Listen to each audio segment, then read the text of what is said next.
পথের মতো মানুষকে অ্যারেস্ট করা হয়েছে। বাংলাদেশের সংখ্যালঘুদের সম্পত্তি যেভাবে দখল করছে তার ইতিহাস তুলে ধরছে সারা বিশ্বের কাছে। কুশল চক্রবর্তী চট্টগ্রাম বিশ্ববিদ্যালয়ের তাকে প্রভূষণের অফিসে ডাকিয়া ভিত্তির অফিসে ডাকিয়া তাকে প্রভূষণের নাম করে তাকে দেওয়া হয়েছে মব ভায়োলেন্স করে তাকে আক্রমণ করা হয়েছে। এই মব জাস্টিস মব ভায়োলেন্স বাংলাদেশের have to be stop. This government is a mob violent government in Bangladesh. All the Hindu minorities and জীবন শেষ।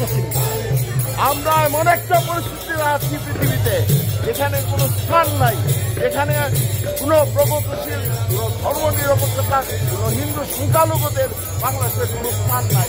সমস্ত স্থানে এখন ইসলামাইজেশন করা হইতেছে, ইসলামিক একটা কান্ট্রি বানানোর চেষ্টা করতেছে এবং সত্য সম্পত্তির নাম করে হিন্দু সম্পত্তি যৌথ দখল হচ্ছে, ধর্ষণ রাজনীতিকে একটা হাতিয়ার হিসেবে পালন করতেছে।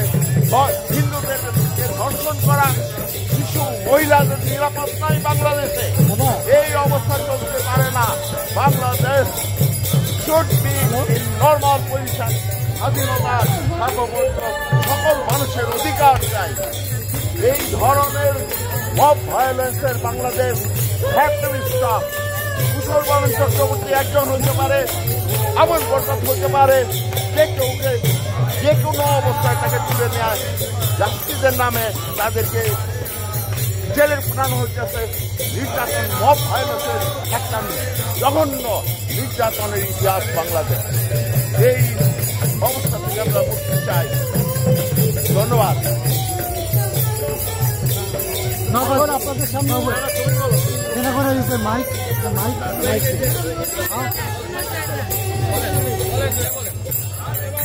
আপনারা সবাই জানেন বাংলাদেশে এখন কি ঘটছে। বাংলাদেশে মানুষের কোনো নিরাপত্তা নেই, জীবনের কোনো নিরাপত্তা নেই। বাংলাদেশের মানুষকে এখন রাস্তায় হত্যা করা হচ্ছে, রাস্তার মধ্যে পাথর দিয়ে পিটিয়ে হত্যা করা হচ্ছে, কুপিয়ে হত্যা করা হচ্ছে। যে কোনো সময় ঘরের ভিতর ঢুকে হিন্দু মহিলাদেরকে রেপ করা হচ্ছে, তার কোনো বিচার নেই। এই বিচারহীনতা সংস্কৃতির কারণেই সমস্ত মানুষের জীবন এখন ভয়ানক একটা বিভীষিকাময় অবস্থার মধ্যে যাচ্ছে। এই ইউথ সরকার, এর অবৈধ সরকার, সে দেশ দখল করে সে একটা মব ভায়োলেন্সের সংস্কৃতি চালু করেছে। এখন মানুষ থানায় কেস পর্যন্ত নেয় না, কোনো বিচার নেই।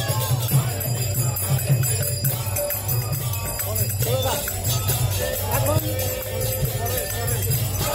you should have done that before. The music is too loud.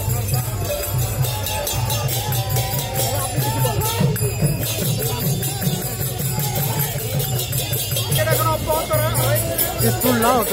They should do one of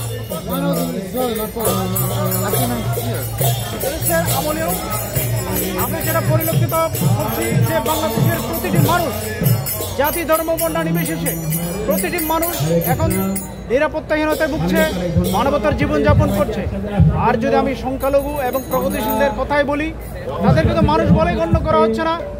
আজকে বিভিন্ন জায়গায় সংখ্যালঘুদেরকে ধর্মীয় পরিচয়ের কারণে তাদেরকে হয়রানি করা হচ্ছে, তাদের নারীদেরকে বাসায় গিয়ে দর্শন করা হচ্ছে এবং দর্শন করার পরে তাদেরকে পরকীয়া বলে সাজানো হচ্ছে।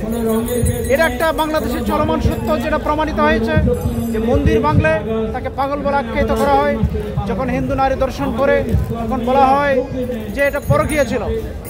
এবং এই প্রোপাগান্ডার মধ্যে বাংলাদেশের বর্তমানে যে হলুদ মিডিয়া থেকে আরম্ভ করে সমস্ত ডানপন্থী রাজনৈতিক দল, জামাত ইসলামী সহ সাম্প্রদায়িক যতগুলো দল আছে, প্রত্যেকটা দলই তাদের এই প্রোপাগান্ডার সাথে জড়িত।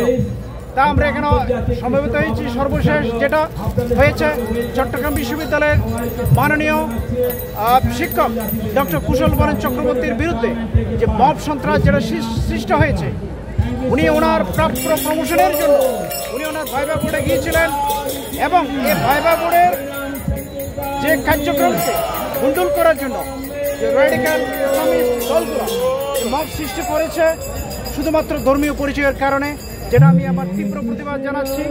তাই বাংলাদেশ সরকারের কাছে আমি প্রতিবাদ জানাই যেন এই মব সন্ত্রাসের সমস্ত মব সন্ত্রাসের বিচার হয় এবং ডক্টর কুশল বরণ চক্রবর্তীর উপর হওয়া যে মব কাণ্ডের যেন সুষ্ঠু বিচার হয় এবং অপরাধীদের শাস্তি হয়। ধন্যবাদ।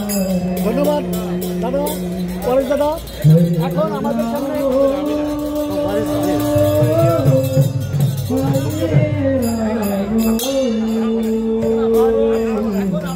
So they're not together? Yeah. They're together. Well, then it doesn't look like, but they shouldn't be speaking. One is speaking at a time. It's okay, fine. You know, Piston and speaking both are doing same time. Okay, right.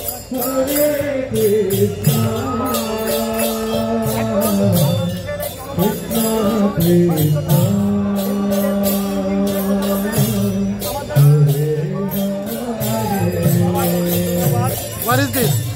What is this? This is called prasad. Prasad. Like sweet. Ah, okay. Take it.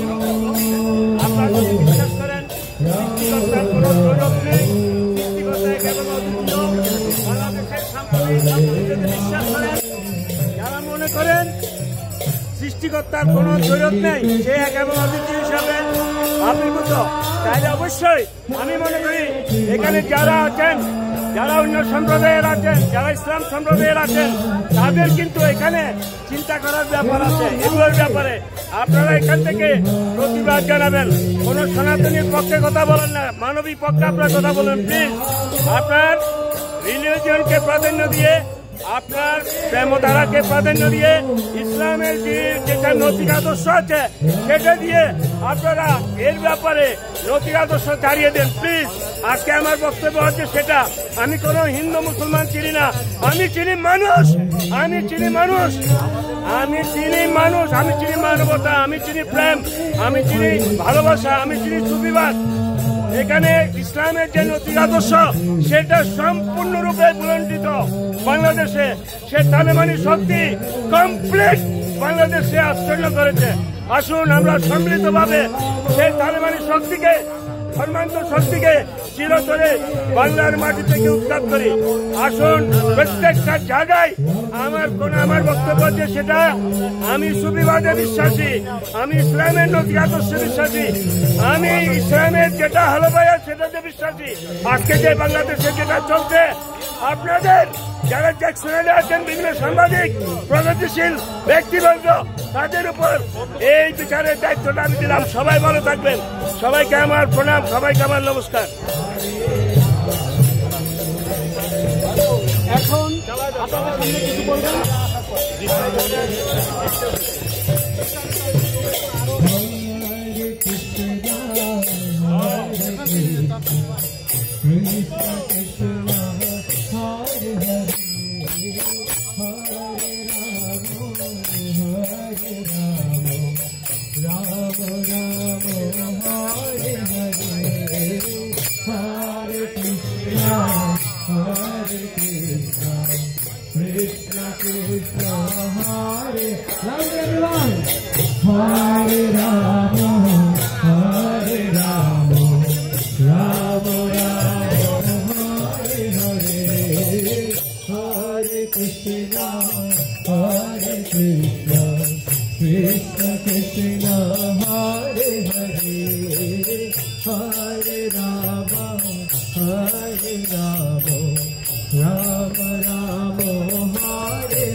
Hare